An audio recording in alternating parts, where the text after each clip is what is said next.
Ici en Côte d'Ivoire, j'ai découvert un endroit qui m'a donné le déclic sur le projet que j'ai envie de faire sur la Côte d'Ivoire. Se connecter pour ne rien manquer.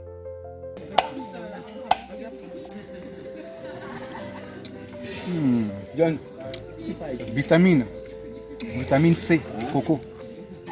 Tu sens que cet endroit t'inspire.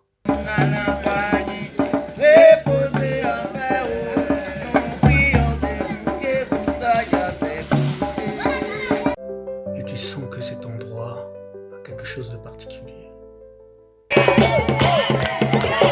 Je ne me connais pas encore, je m'appelle Lass, je suis né en Côte d'Ivoire. Après avoir fait plus de 25 ans en France, j'ai décidé de rentrer au pays, en Côte d'Ivoire. Si c'est une thématique qui t'intéresse, alors abonne-toi et clique sur la cloche de notification pour ne rien manquer. Toutes les aventures, de la préparation jusqu'à l'arrivée, je te dis tout, sans aucun filtre. C'est parti.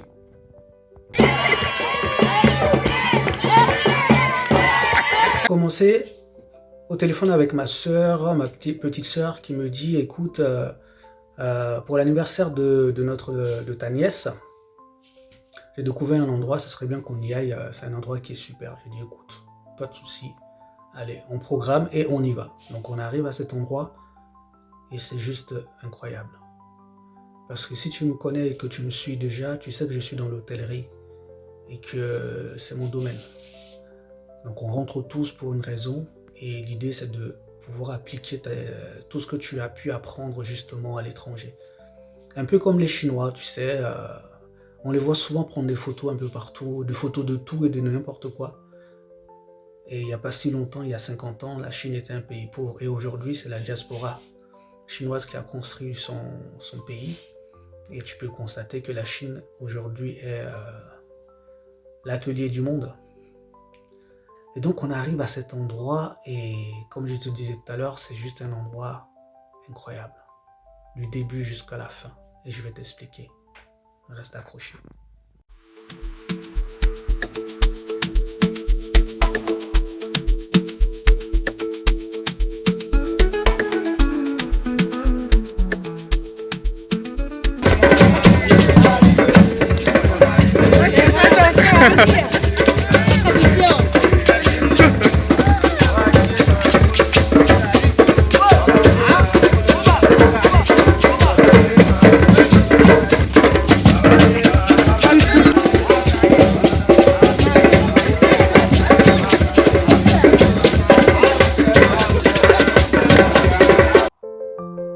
Je m'arrête un moment, je regarde autour de moi, je me dis waouh, notre pays, notre continent possède tellement de belles choses. Des choses aujourd'hui qui sont recherchées partout dans le monde entier. Cette culture, cette nature, juste incroyable.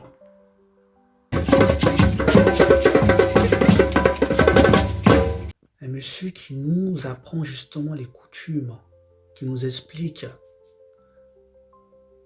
quel est le process d'accueil. Ce n'est pas juste bonjour, on est là. Non, non. Il y a un process comme se fait dans tous les villages de Côte d'Ivoire et d'Afrique de manière générale. Tu t'assieds, on t'offre à boire du coco fraîchement cueilli. Tu bois ça. Juste incroyable. Vitamine. Ensuite, on te demande des nouvelles. Coco. Donc là, on s'est prêté au jeu. On demande des nouvelles. Les nouvelles ne se disent pas directement au chef du village parce qu'il a joué un peu le rôle du chef du village qui nous accueillait. Il y a toujours un intermédiaire. Donc moi, j'ai mon intermédiaire et le chef du village a son intermédiaire. Et c'est comme ça que l'accueil se fait. C'est de manière simple, mais à la fois très symbolique. Donc une culture que parfois on oublie. Tu sais quoi? On nous demande les nouvelles. On nous demande les nouvelles. Ah, bon, mes soeurs, on nous demande les nouvelles où? Ah, on a compris. Bon, donc c'est moi qui lui dis les nouvelles. Donc il faut donner les nouvelles. Non, faut donner les nouvelles. Pourquoi me On est là pour visiter le domaine d'Uni. On a beaucoup entendu parler. Apparemment, on va se ressourcer dans ce lieu. On vient profiter de ça. Ok, bonne arrivée à tout le monde. Merci. Ici aussi c'est pareil, ce matin on a dit que vous êtes là ce matin. Donc il fallait assainir le coin pour vous recevoir dans les bonnes conditions. Mais sauf que apparemment quand on voit on est très content. On est content pourquoi? Parce que vous savez quoi, quand on a ouvert ici au départ, on était à 98,50% mais occidentaux. Si tu vois l'assaut ici, c'est que lui-même il est de passage à Abidjan. Il ne vit pas là. C'est comme ça. Et puis aujourd'hui, grâce à vous, on fait 70-80, eux maintenant font 20-30%. C'est ça quand nous vous voyons, on est très contents. En tout cas, bonne arrivée à tout le monde. Merci beaucoup. Maintenant, ce que vous devez retenir ici, c'est que le concept ici, c'est pour qu'on se rappelle de toutes ces valeurs africaines qui sont en train de disparaître. Oui, on a demandé les nouvelles. Voyez, en fait, c'est la culture là qui fait l'identité des peuples. Ici, tu ne fais pas que visiter. Tu ressens. Les Asiatiques, ils allaient faire les tong-tong là. C'est ça, ils n'ont pas honte de ça. C'est ça. Mais c'est comme l'homme africain, il y a un complexe quoi. Voilà, c'est qu'on... Je sais pas quoi, on dirait qu'on ne s'aime pas. On peut faire pour les autres. C'est Et vrai. puis ça nous met toujours derrière. C'est vrai. Donc voilà un peu de quoi parler. La calebasse là, si ça appartenait aux Asiatiques, depuis ça fait le tour du monde. Oh, c'est les trucs quand tu vas à la maison, mais on ne trouve même pas ça chez personne. Moi j'ai ça. Mais tu n'utilises pas. Même, avec. je fais tout avec. Tu bois dedans. Mon placard, mon photo, j'en ai tout et ça. Elle est à part, hein. Elle fait bien les choses. Donc, dans un cas, Même calebasse. dans tous les cas, il y a un cas. C'est vrai. Non, j'utilise. C'est l'exception. Il y a l'exception toujours. Donc voilà. Donc c'est pour dire que vraiment il y a plein de bonnes choses. Nous on est en Afrique. Aujourd'hui tout le monde entier parle d'écologie. C'est blanc qui parle d'écologie plus que tout ce qui est africain. C'est vrai. Et puis c'est normal. C'est bizarre, non? C'est l'inverse, non? C'est ça, il dit c'est pas dans ce complexe. Voilà. On n'aime pas ce qu'on a. En tout cas, bonne arrivée encore. Merci On a dû beaucoup. faire le programme par là. Vous allez partir pour la rando. Il y a 3 activités. La première, c'est la randonnée. Vous partez dans peu de temps qu'on a fini. Vous allez voir les plantes, et puis cacao, poivre, d'autres plantes naturelles et tout ça, avec un guide. Quand vous revenez ici, en tant qu'Africain, nous on n'a pas Coca Fanta pour vous. Donc on va vous donner à boire du bissap, du moutamarin, pour vous désaltérer. Et puis après on passe au déjeuner. Et au déjeuner aussi, Asiatique mange baguette, Européen c'est couteau, fourchette. Ici là c'est ça. À la main, les 10 doigts. Et après déjeuner, on va danser un peu pour digérer. Et après digestion, on passe au loisir. Là, c'est quartier libre. Tu n'as pas oublié de faire tyrolien, tu n'as pas oublié de faire bain d'agile. Tu n'as pas oublié... Bon, là, ça dépend aussi. Il y a les hamacs, là-bas, on appelle ça ne rien faire dormir un peu. C'est une forme d'activité, non? En tout cas, dormir, c'est activité. Voilà, il y a pétanque, il y a ludo géant, il y a maracana, il y a volleyball, il y a tir à l'arc, il y a tir au lance-pierre. En tout cas, tout ce que vous voulez faire l'après-midi, on sera là pour vous accompagner. Lors de la conversation avec le guide chef du village, il apparaît de 3 choses très importantes. La première chose, c'est le fait qu'il y avait uniquement des personnes étrangères qui profitaient lors du lancement du projet. Et que maintenant, eh bien, ces personnes-là représentent 20% et que 80% est représenté par soit nous, la diaspora, soit les locaux. Donc ça montre déjà qu'on est l'intérêt qu'on a sur notre propre culture et ça fait plaisir. Deuxième chose, c'est le fait de... Justement, malheureusement, on a tendance à mettre plus de valeur sur ce que font les autres que chez nous-mêmes, en fait. Donc c'est déplorable et c'est dommage. Et troisième chose, quand on parle d'écologie, l'écologie a commencé en Afrique, j'ai envie de dire. Après cet accueil chaleureux, après avoir bu topo sur le déroulement de la journée, parti pour la visite dans la forêt. Ce qui est génial avec ce guide qui a beaucoup de connaissances, sur des plantes que tu peux voir dans la forêt qui te semblent juste des plantes, mais chaque plante a une signification. Chaque plante a sa place dans l'écosystème. On te dit, il y a telle plante qui te permet de te soigner de tels maux de tête. Cette plante te permet de combattre le stress. Cette plante te permet de combattre le cancer. C'est juste incroyable. Et c'est là que tu te rends compte des plantes que nous avons en Afrique sont des plantes qui sont utilisées en Occident pour faire des médicaments. Qui va me donner son nom? Son nom? Nous on appelle ça des gendarmes. D'accord. Qui d'autre? Bébé d'or. Qui d'autre? Vous savez que ça là, c'est un médicament? Si. L'herbe là est commercialisée. Spécialement commercialisée, beaucoup ne savent pas. Premièrement, l'anxiété. Deuxièmement, le stress. Et troisièmement, la dépression. On fait bouillir comme du thé.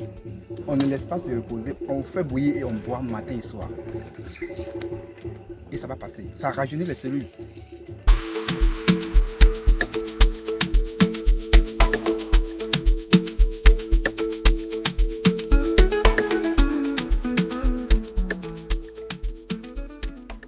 Pour remplir le bol, il faut au moins 2 semaines, 6 fois. Mais quand vous voyez les arbres qui sont là-bas, là, à une seule saignée seulement c'est rempli, c'est fini. Seulement c'est rempli, ça se verse.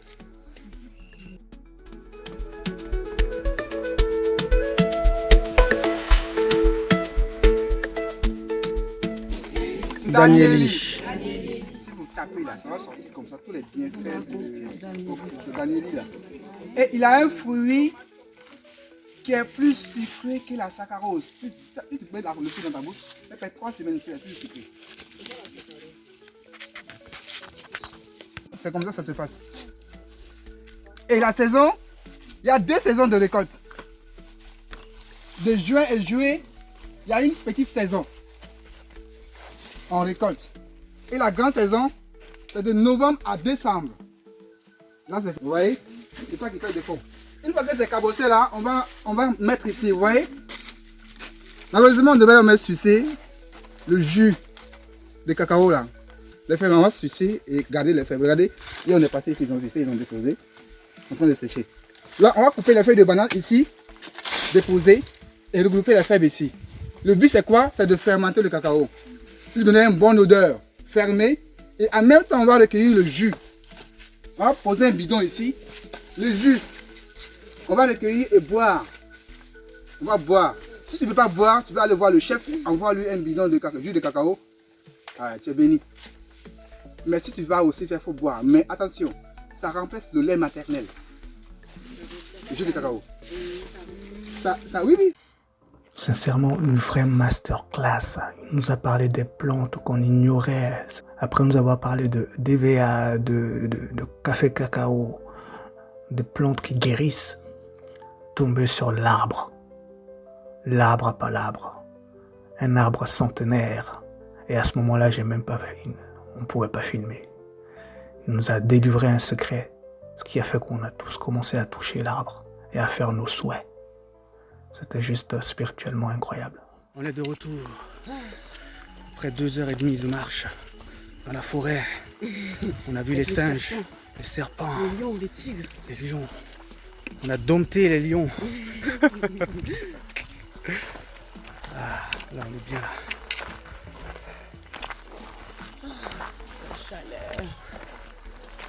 45 degrés à l'ombre. J'aime bien les maisons là.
Respectons-nous un peu dans ce pays.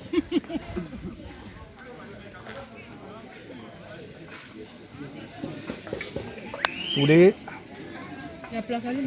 aloco, puis mouton, mouton, sauce arachide, sauce d'acatine. Il y avait ce couillard de mouton. C'est quoi? C'est pommes de terre, non? Là, tu manges pas de Patate douce. Tu es végétarienne? Bon appétit. Nous pensions que nous allions juste nous asseoir, histoire de digérer et écouter de la musique. On a trop espéré. Non, on n'était pas prêt pour ce qui arrivait. Donc l'animateur commence à appeler les personnes par ethnie.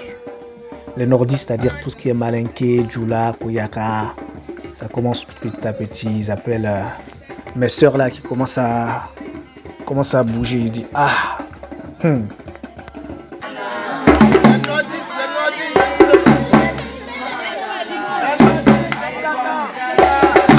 Epa! Les nordistes!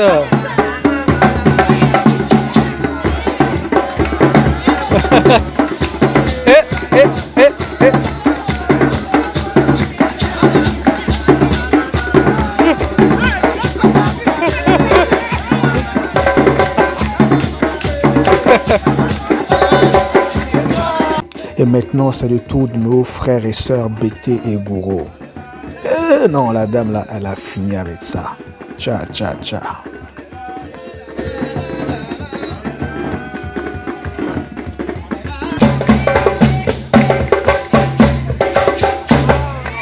C'est ça!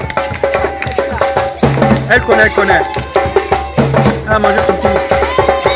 Hey!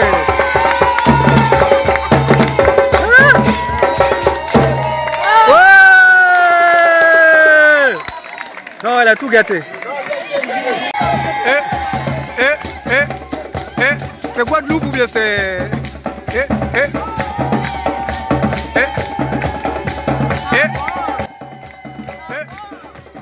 Cameroun.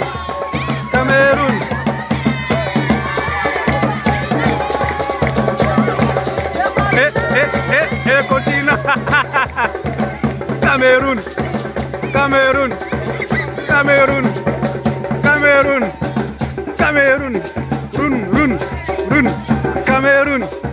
Run. Cameroun.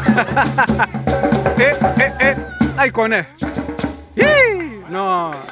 Ah, j'aime bien la phase Cameroun là. Vraiment, j'aime bien. C'est en souplesse.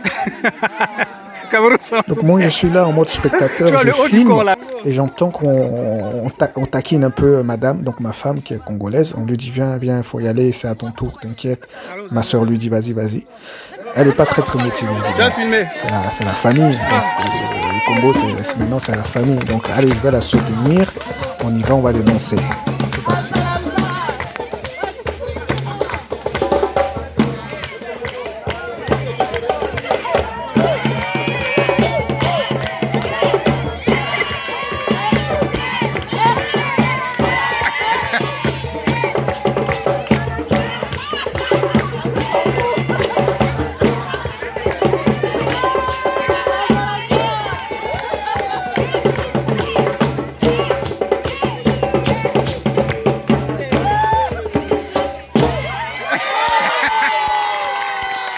Et donc pour conclure, on s'est retrouvé dans un endroit auquel on s'y attendait pas du tout. J'ai été agréablement surpris, une découverte culturelle de mon propre pays.